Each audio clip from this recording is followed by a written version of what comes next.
ఈరోజు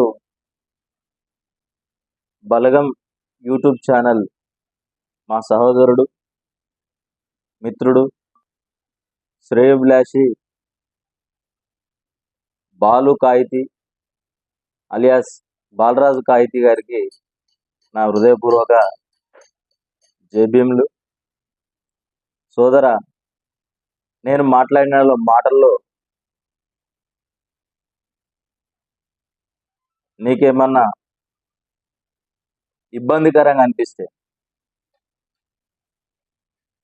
ఫస్ట్ నుంచి ప్రచారమైనటువంటి మాటల్లో నా ముందు ఒక మహిళ తన ఆవేదనను వ్యక్తం చేసింది, దాన్ని హైలైట్ చేయాలి. మరో మహిళ భూ సమస్యను పరిష్కారం చేయాలని చెప్పింది, దాన్ని కూడా మీరు హైలైట్ చేయాలి.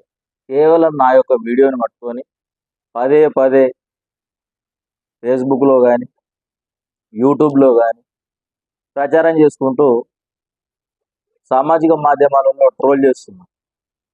సరే, చెయ్యి, నీ ఇష్టం, ఆ స్వేచ్ఛ నీకున్నది, చేసుకో, నేను కాదంటలేదు. నీ మీద నేనేమన్నా అసత్య ప్రచారాల గురించి కానీ లేకపోతే నీ మీద ప్రత్యక్షంగా నేనేం మాట్లాడినా దాన్ని ఒకసారి చూద్దాం. రాజన్న సిరిసిల్ల జిల్లాలో ఉన్నటువంటి మా ఇన్ఛార్జ్ కేకే మహేందర్ రెడ్డి మీద గారి మీద, మరి సీనియర్ నాయకులు ఎక్స్ఎమ్మెల్యే కటకం మృత్యుంజయం పంతులు గారి మీద కానీ, రాజన్న సిరిసిల్ల జిల్లాలో ఉన్నటువంటి కాంగ్రెస్ పార్టీ నాయకుల మీద బురద జల్లే ప్రయత్నం మాత్రం చేయొద్దని చెప్పేసి నేను చెప్పిన, అది మీ టీవీ సాక్షి వాళ్ళని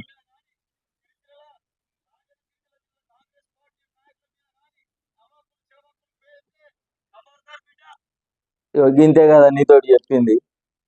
ఇప్పుడు ఈ చెప్పినందుకు ఏమైనా తప్ప?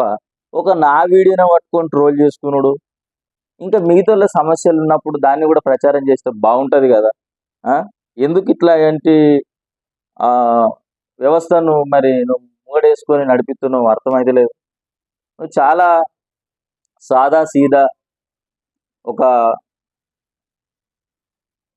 1900 సంవత్సరం కంటే ముందు నుంచే ఒక డాక్టర్ ఉండే, నేను మంచి ఫ్యామిలీ నుంచి వచ్చినానని చెప్పుకుంటున్నాం. మరి 1998 2000 సంవత్సరంలో సిరిసిల్ల మన ఆవునూరి వెంకటపూర్ ఆటోల దగ్గర ఆటో నడిపినవారంటే అక్కడి నుంచి ఇంతకుముందు ధనిక కుటుంబంగా ఉంటే మరి ఆటో నడిపించుకోవాల్సిన పరిస్థితి ఎందుకు వస్తుంది? ధనిక కుటుంబంగానే ఉంటావు కదా. ఇవి అన్నిట్లా మాట్లాడుకుంటూ పోతే ఇప్పుడు నీకేమన్నా నాకేమన్నా పాలనవా, పవనువా, సుట్టికమా, ఏంటిది? ఏం లేదు కదా. ఇప్పుడు మీరు ప్రచారం చేస్తేనేమో న్యూస్ అవుతుంది.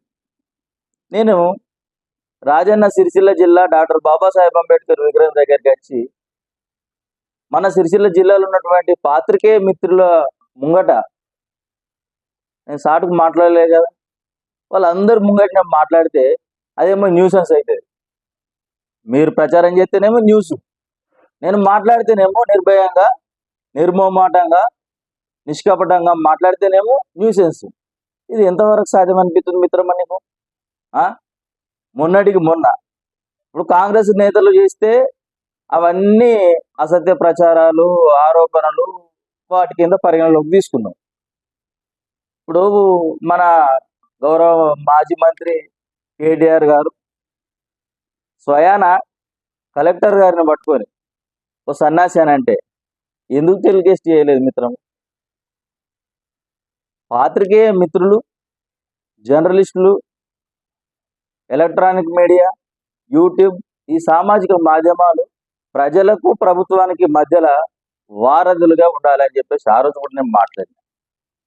మరి కలెక్టర్ గారిని ఒక కాంగ్రెస్ కార్యకర్త అంటే ఎందుకు ప్రచారం చేయలేదు?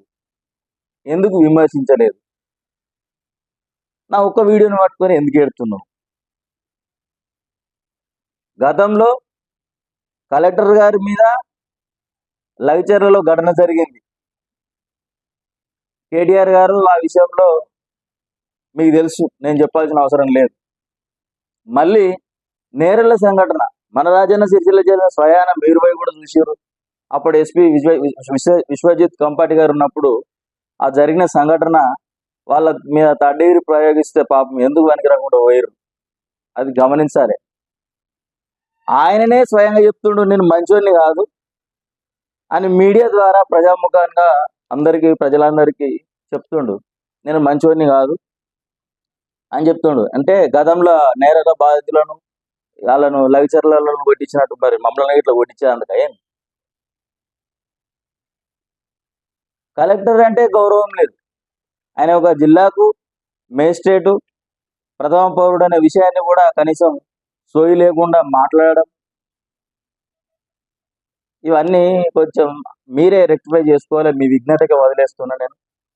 మరీ ఎక్కువగా ఒకరి అంశాన్ని పట్టుకొని పదే పదే పాకులాడకంటే ప్రజల సమస్యను మీరు పాత్రికేయులు జర్నలిస్టులు అందరూ ఆయన ఏ ఒక్కరికి వత్తాసు పలకకుండా అందరికి న్యాయం చేకూరేలా మీరు ప్రసారాలు చేస్తారని మనస్ఫూర్తిగా నేను కోరుకుంటున్నా. రాజకీయ పార్టీలకు బురద జల్లే విధంగా కాకుండా న్యాయబద్ధంగా ఏదైనా ప్రచారాలు ఉంటే ప్రచారం ఖచ్చితంగా చేసుకొని నీ స్వేచ్ఛ నీకు ఉంటుంది, నీకు ఆంటలేదు. కానీ అసత్య ప్రచారాలు అన్న కాడ ఖచ్చితంగా అసత్య ప్రచారాలు చేయొద్దు, చేయక కూడా. అది నీకు మంచిది కాదు మిత్రమ్మ. సాదా సీదా మనిషి కాడికి వెళ్ళి మోనుకుంటే ఇప్పుడు ఆటో డ్రైవర్ కాడికి వెళ్ళి నీ నీ యొక్క బంగ్లా చూసుకో ఎంత మంచిగా ఉన్నది, కమర్షియల్ బంగ్లా. ఒకసారి ఆలోచన చేయి, ఎట్లా వచ్చినాయి, ఎట్లున్నది, ఏం కాదా. మిత్రమా బాలరాజన్న, నువ్వు బాగా ఆలోచన చేసుకొని మాట్లాడుకో. బలగం టీవీ ద్వారా ఏ ప్రచారం చేసినా ఏ ఒక్కరిదే పరిగణలోకి తీసుకోకుండా ఇతరుల బాధను, ఆవేదనను, వాళ్ళ ఆలోచనను కూడా పరిగణలోకి తీసుకొని మరి ప్రచారం చేసే కాడ నువ్వు ముందుంటావని నేను ఆశిస్తున్నా. గతంలో చాలాసార్లు మన ప్రముఖ గాయకులతోటినైతేమి, రచయితలతోటినైతేమి, ఇంకా ఇతరత్ర సంఘటనలు సందర్భాలలో మీరు విదేశాలకు వెళ్ళడం, రావడం, మంచి లగ్జరీ లైఫ్ అనుభవించడం అంతా చూసినాం. అట్లాంటి వారు వీకర్ సెక్షన్ కింద ఎట్లా వస్తారు? బలహీన వర్గాల కింద వచ్చి కొంత భూమిని అన్యక్రాంతం చేసినట్టుగా, కమర్షియల్ కాంప్లెక్స్లు కడుతున్నట్టుగా, భవనాలు నిర్మిస్తున్నట్టుగా ఉన్నాయి. త్వరలోనే అవి కూడా మళ్ళా మీ ముందుకే తీసుకెళ్తా. బాధదన్న, బాధపడకే. నా వెనుక వాళ్ళు ఉన్నారో ఏమో నువ్వు అనుకుంటున్నావు కావచ్చు. నా వెనుకున్నది నా బలగమే, నా బలం. థ్యాంక్ యూ బాలరాజన్న, థ్యాంక్ యూ బాలన్న. జై భీమ్.